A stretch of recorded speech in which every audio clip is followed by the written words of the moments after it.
welcome to Yesterday, Today, Tomorrow. My name is Mariana Cordier and I am your host. Nationally, we are headed into elections, the midterms, and the parties are all rushing to gather votes and stake out their positions. And today we're going to talk about the Democrats and their perspective on what's happening nationally. I have two great guests joining me. I have Matthew Amon, who is a contributor and it was a past candidate. And we have Elly Shaw-Belblidia, I think it is. She'll correct me. I know I mispronounced it, but she's an activist and a Democrat and a contributor to the show as well. So guys, things are so hot right now with so many issues nationally that I don't even know where to start. What are the Democrats going to do in these midterms, Elly? What are they going to do in these midterms? Well, they're going to have to learn how to confront some, I'm thinking of Maryland, this issue of parental rights, the thing that tripped up Terry McAuliffe in Virginia, the role of parents in the school systems, how much power they have compared to school boards. Republicans are after school boards. They need to look at what's happened in other states. They need to stand strong. I mean, that would be my big message. Stand up for what you believe in. Don't back off from what you believe in. Don't play it their way. Don't modify your positions because they've said something. Know what you believe in and just keep hammering away at it. That's my first reaction to your question. Matthew, what do you say? I think the Democrats need to be talking about what they're going to be doing if given the chance to continue to hold on to their slim majorities in the House and Senate and the presidency. It needs to be a very forward-looking vision. People need to understand what it is exactly that they would do to make people's lives better, what they're going to do to make the economy better, that is going to deal with some of these supply chain issues, the price of gasoline, shortages of materials. They need to have a very positive, forward-looking vision that clearly differentiates itself from the alternative. So I would say two things. One, forward-looking vision. Two, a very clear distinction between the parties. I think that their biggest problem is going to be not necessarily enthusiasm from the right. There is enthusiasm from the right. There's tons of enthusiasm from the right. The twin problem is going to be not enough enthusiasm on the left, that people are going to want to stay home. They won't see a need for a reason to go out and vote. They'll think, well, I voted for this before and I didn't get anything this time. Why would I go out and do so again? That's going to be the greatest challenge that they face. There's a lot of discussion in the media and in the press about messaging and a certain lack of messaging on the side of the Democrats.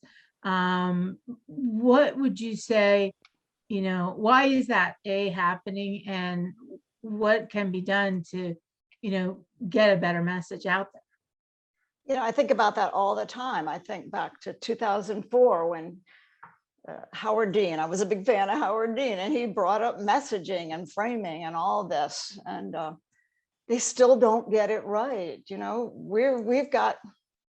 We should be like Madison Avenue. We have products. The products are our ideas and our candidates. Why can't we sell them? The Republicans have their word masters, people like Frank Luntz, who come up with, you don't say inheritance tax, you say death tax. Or in Maryland, you don't say stormwater management fee, you say rain tax. They come up with these things that work with certain voters, and I don't get it. I don't get why they're not better at messaging. They're not good at it. Why do you have any idea, Matthew, why this is such a tough hurdle for the Democrats? Because, if you're looking at your competitor and you see the Republicans and their wordsmithing and playing and being able to, give that quick soundbite that inspires a reaction, why is it so hard for the Democrats to do the same? I would say it's different for a couple of reasons. I mean, first and foremost, it's a big tent, a lot of diverse issues. A lot of people have a hard time squaring that a party can both have a very conservative part of it, represented very recently and very famously by, say, Joe Manchin. But that party is the same party that under the tent, you also have very liberal congresswomen like AOC. So let's just start with, it's not a monolithic party. It's not a monolithic agenda. It can be difficult to frame these issues. I think that what the Biden administration and Democrats up and down the ticket need to be able to do is to be able to make the argument that don't compare us, and I know Joe Biden loves to say this one, so I'm going to pull a Joe Bidenism here. Don't compare what we're doing to the perfect. Don't compare us to the almighty, compare us to the alternative. And the alternative isn't gasoline suddenly going to become $2 a gallon again. Stores are going to fill up on baby formula again. All of your problems will disappear if you just elect a bunch of people who are going to give you the same answers that they gave you 5 years ago. There needs to be a very positive looking forward vision that can be easily framed. Now, that was fairly easy to do back in 2020. The message was essentially end the chaos, end the noise, end the chaos, end the drama. Let's elect someone with decades of experience who has a record of bipartisanship, who can get this done and get us through the pandemic.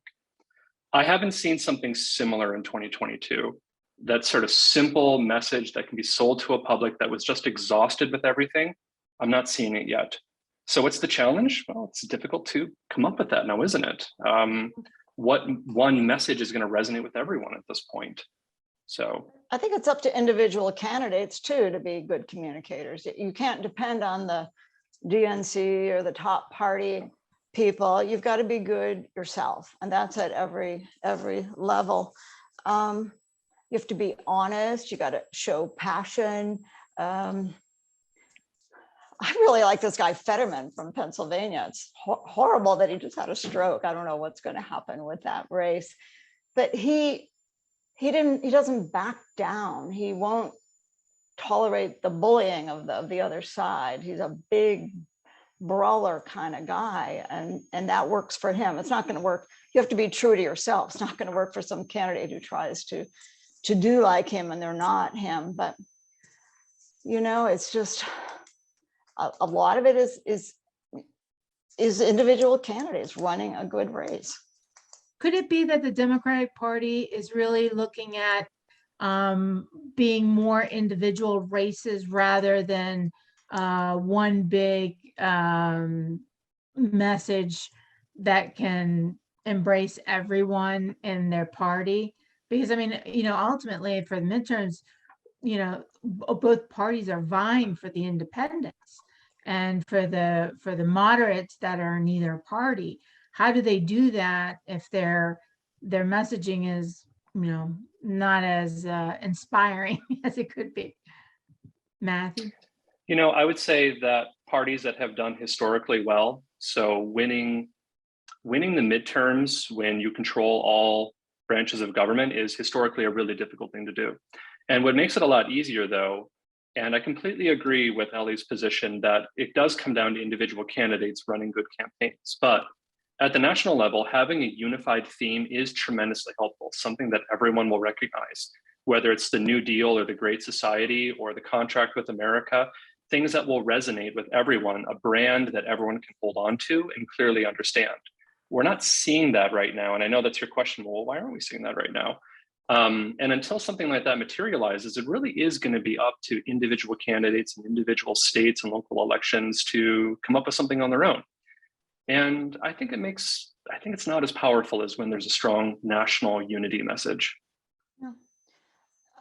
You talk about people being exhausted. Are Democrats going to come out to vote? There is this possibility that the Supreme Court, the Roe v. Wade, could motivate some people. I believe in some negative advertising. Yes, we have to have a forward-looking positive message, but we need to show the Republican Party for what it is. They're standing with Trump and his election lies, and they're standing with people like Matt Gaetz and Marjorie Taylor Greene and all those. If you speak against them, then you pretty much get shunted aside by the party. So I think we need to show people what the Republican Party is for these kind of unengaged voters, what it means to have this Supreme Court that fair or not, that they're in their position that they're in. After Trump was elected, if you think about this surge, of the surge in activism, that's when the Women's March grew out of. That was not a well-organized from the top thing. It was totally organic. There was very little real organization. It's just this incredible need to come out on the streets all over the country. and all these groups that formed and all these candidates that ran for the first time. And I've seen a lot of these people, they were not active before Trump came along. So I hope the same thing happens, and it happens organically with the Supreme Court and Roe v. Wade. It's not something that you can do top down, like, yeah, Planned Parenthood will be involved in these marches and all, but it's just got to come from emotion, I think, come from within, to care intensely, to have passion, because the other side has their passion. Well, that's something that I noticed in the media is that, there's already the discussion about Trump being the candidate for the Republican Party in the next presidential election. And some of them saying, the last time you elected him, he delivered. He delivered a conservative court now. He's managed, if they successfully overturn Roe v. Wade, to do something that no Republican had been able to do previously, and I'm pretty sure he's going to take credit for that. And his supporters are going to say those kinds of things. So they're holding up the successes and maybe even argue that they've managed to keep Joe Biden from doing any harm from their perspective.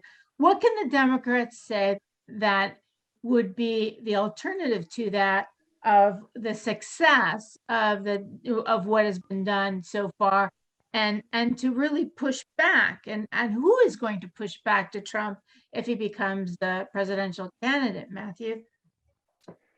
So I said earlier on the show that you need to have a discussion about, don't compare us to, the perfect, compare us to the alternative. And I think the overturning of Roe v. Wade is actually going to be a bit thornier of a problem for the Republican Party than they anticipated. I think that they were thinking that they were going to cruise into a midterms where they were going to have an electorate that was really just fed up with high gas prices, things not being on the shelf, businesses being unable to hire, really high inflation, dealing with all of these issues that are a natural consequence of an economy and a world economy coming out of an unprecedented global pandemic. Instead, at the 11th hour, the conversation is now turning to this issue. And I think the Democratic Party would be wise to seize on this, to say it's not going to stop with this. This is going to be a seismic change in American politics, and it's going to affect much more than just abortion will be legal in some states and it will be illegal in other states. The state legislatures are already talking about how they are going to criminalize citizens from their states traveling to other states to have the procedure done. That individuals who perform the procedure in states where it's legal will be considered murderers in their states. And if ever they come vacation in Alabama or South Dakota, they will be arrested as murderers. This is going to completely represent upheaval in the American legal system. And, I hate to say the dog that caught the car tire, but it does kind of feel like that. You had Republican candidates campaigning on this issue for decades successfully, and they're finally coming to fruition. And I guess the question is, what's next? I've heard Republican commentators say something, I'm quoting this badly, they've slain Goliath, but now what about the rest of the Philistines? And the rest of the Philistines, in these people's opinion, are going to be easy access to birth control, legal access to birth control. It's going to be about accessing Plan B medications. It's going to be about people traveling to get healthcare. It's not going to stop with this. This is just the tip of the iceberg. I think if Democrats can paint the picture of this is what's coming next, if we're not in power, they're in power, and that's what's coming next. It's a real consequence. It's going to affect you. I think that will be a powerful message. Elly, I say go negative all the way, use fear. They use fear so effectively. It's a fair fight. I believe you fight hard, you fight fair, you're truthful. But all you have Always. to do is some of these, Republican legislator from Georgia or somebody, they're, what's the consequence of what they want? And they could make it happen. So yeah, I would, they should fight hard on that. I think someone should, I'm sorry, I don't have the exact stat in front of me, but I think it was something like 1 in 3 or 1 in 4 American women will have an abortion within their lifetime. I guess the picture that they want to paint is, do you want to live in a society, in a state, in a locality where 1 in 4 women are considered criminals? who could potentially go to jail, face fines? Is that what you would like to sit out for, or is that what you would like to vote for? Because if the answer is no, you should do something about it, and you can do something about it. And I think messaging like that could really help. Mm-hmm. Elly, you're a grassroots activist expert, in my opinion. Oh. She is. You know, how do you light a fire under folks to really get out and be activated and active to, you know, their position, whether it's for or against, to really, you know, be heard? It's a slow slog. I mean, I'm always optimistic. I think we have to be able to turn this around. We have to keep fighting. And I say I'm not very imaginative. I do believe in electoral politics. We've just got to get a better Senate. We've got to get more state legislatures. In Maryland, we're in good shape, but we can't rest on that. People don't get real excited about an election until a few weeks beforehand. You know, even when I worked for Obama back in 2008, like I think it was July before the November election, we didn't have that many people gathered to go knock on doors in Virginia. A few, like 2, 3, 1 week before the election, we had a flood of volunteers. That's when people engage. So people they have other concerns. So you just kind of keep at it. I'm trying to think of some other. Would the different organizations that are addressing some of these issues, be it abortion or climate change or, you know, some of the other topics, is it somewhat on them to get out there and push the topic along and keep it alive? It is, and they do it through different ways, you know, like through mailings and advertising, just like candidates do. I'm a great believer in door knocking. The Democrats almost did none of it for Biden. I think Biden would have won better if they had used it. I only think they used it in Pennsylvania, but states like North Carolina, they didn't knock on doors. Michigan, they didn't knock on doors. So that's why is knocking on doors so effective? Well, because you have a conversation with the person and you're listening to them. You know, if you're the one who shows up at their door, they're more likely to vote for you. And not everybody's on the doors. Democrats weren't on the doors in 2020 because they were being such good people about COVID. They were being so virtuous. You know, Republicans didn't care. They just knocked on the doors. And that's one way that you reach people. There's just, you know, there's TV, there's video, there's virtual ads. It's just, I'm not really answering your question, but no, but it's a good perspective. Mm-hmm. Matthew, let me ask you about the media and the influence it may have on voters. I mean, how much do they impact the opinion of, you know, the population in your opinion? Tremendously. Oh, absolutely tremendously. If you know, the way that I like to put it is, what kind of a media ecosystem are you consuming?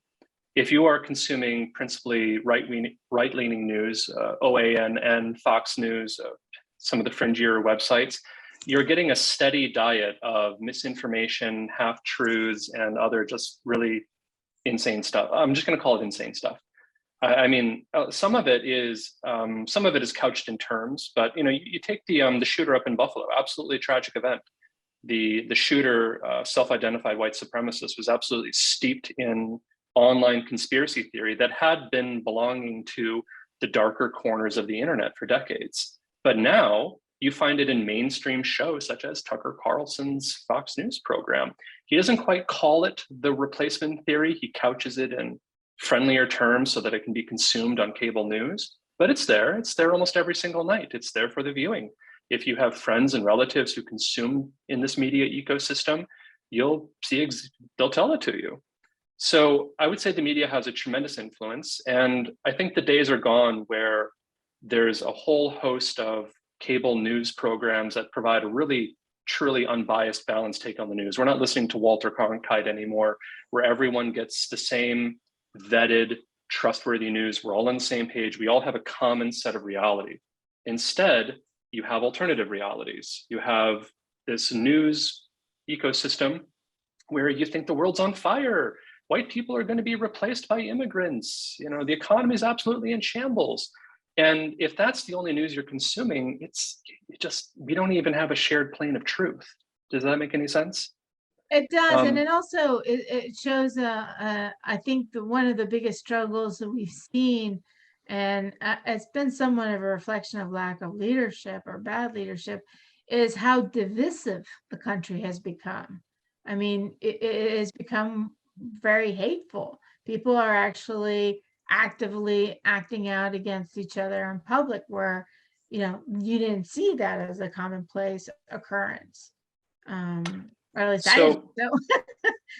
So, sometimes I hear that, and then I think, well, I wasn't born during the height of the civil rights movement, but you think about what happened, the Pettus Bridge, desegregating with the University of Alabama, all of the marches, all of the violence, a lot of it we didn't hear about. I don't think our era is particularly more violent than previous eras. I do think, though, that we have gone from a relative period of calm back to a relative period of upheaval. Passions are running hot. People are angry. We're coming out of a pandemic. A lot of people lost their jobs. Over 1 million Americans have lost a family member due to this pandemic. Depression, drug use, violence, it's all on the rise. And these are all consequences of everything we've lived through over the past 4 years. These are traumatic times. I think it's going to take a while to get back to, I hate to say, a sense of normalcy, but certainly the political rhetoric hasn't helped. If anything, it has been adding fuel to the fire. And I think that smart politicians that care about their constituencies won't fan the flames, but rather will try to have more of a unity agenda. And for the Democratic Party, for the presidential election that's coming, who's going to be the next leader? I mean, I know that's asking a lot because nobody's really, I can't even say who's come out front. I mean, I can't see Joe Biden winning another election. For some reason, I can't imagine Kamala Harris really inspiring the Democratic Party. Who's left? Oh, I know that Elly had said that she thinks Donald Trump will be the next candidate. I'm actually not convinced Donald Trump will be the next. Oh no, I said that. Oh, you said that. Oh, I'm sorry. I'm not convinced he's going to be the next candidate. I think he's happy just having fawning sycophants come down to Mar-a-Lago and flatter him and buy cheeseburgers. And I think he actually really didn't like being president. I think it was stressful for him, and I think he likes his new role as kingpin for the Republican Party and just raising money. I think he likes it a lot better. Now, that said, who's going to be the new Democratic champion? Let me ask you this. Did anyone know who Barack Obama was in 2005? Right. That's a really good point. No, but by now, usually someone's kind of on the horizon. I'm getting kind of worried. I mean, I'm not seeing anybody, really, sparking the interest or really generating energy in the party, which I'm finding a little alarming. I mean, I don't know if I'm the only one, but Elly, what do you think? You've got more experience than all of us. Like Matt said, who would have predicted Barack Obama? Well, I kind of did, but anyway, I don't know. I really don't know. I don't want to say anything I could get in trouble for, but I agree with you about the two incumbents. Well, I'm thinking that it might be a good thing for the Democrats to show up late to the party like Cinderella and leave early. Except for don't lose the slipper. Well, look at it this way. In 2018, we didn't know a pandemic was coming. Right. If we went back in time to 2018 and you asked who's the candidate who's going to beat Donald Trump, and you didn't know a pandemic was coming that was going to wreck the economy, send everyone home, disrupt world trade, et cetera, you would probably think that we really need someone to be a counterpoint to Donald Trump on immigration issues, on trade issues. I don't know, you could pick a number of different issues, but in a lot of ways, it was the times and the circumstances that drove the candidate. People were tired of the pandemic. They wanted a calm, stable leader with lots of experience that could speak to people's pain and anxiety. And that was Joe Biden. He was the right candidate for that moment. Now, there were other more liberal candidates that philosophically I might have agreed with more, but I was an early Joe Biden supporter because I just thought at this moment, with these problems, with this incumbent president, we need someone like Joe Biden right there. Mm-hmm. Now, who is that going to be next year? I don't know what next year's issues are going to be. Gosh, it could be anything at this point, right? It seems to change every 6 months. But it's incredible how lightning quick. Who would have thought, right? The Roe v. Wade issue would have even, been presented as it has for debate. I mean, it certainly wasn't on my radar, and I'm sure it wasn't on other people's. But with about 20 seconds left, Elly, I'll give you the last word. What would you like the audience to know? Keep fighting. Be like Winston Churchill. We will fight them on the beaches. We will fight them on the, whatever he said, the landing strip. We will not give up. You just gotta keep the faith. And, if you get tired, take a break and come back and just keep fighting. That's great. I still have a little bit of time. Matt, do you have anything? No, I have tremendous respect for Elly and all of the campaigns that she has fought and all of the doors that she has knocked. I think that what she's saying is right. Keep your nose to the grindstone, keep fighting, and it'll turn out. And vote. My advice to everyone is vote. Your vote counts. We've seen it one too many times now that it comes down to the very last one. I'm Mariana Cordier. I'd like to thank my guests for being on the show. It's a tough one, tough conversation. I'd like to thank the audience for watching. And you can catch us on Channel 21 and on our YouTube channel, Yesterday, Today, Tomorrow show. I'm Mariana Cordier. Until next time.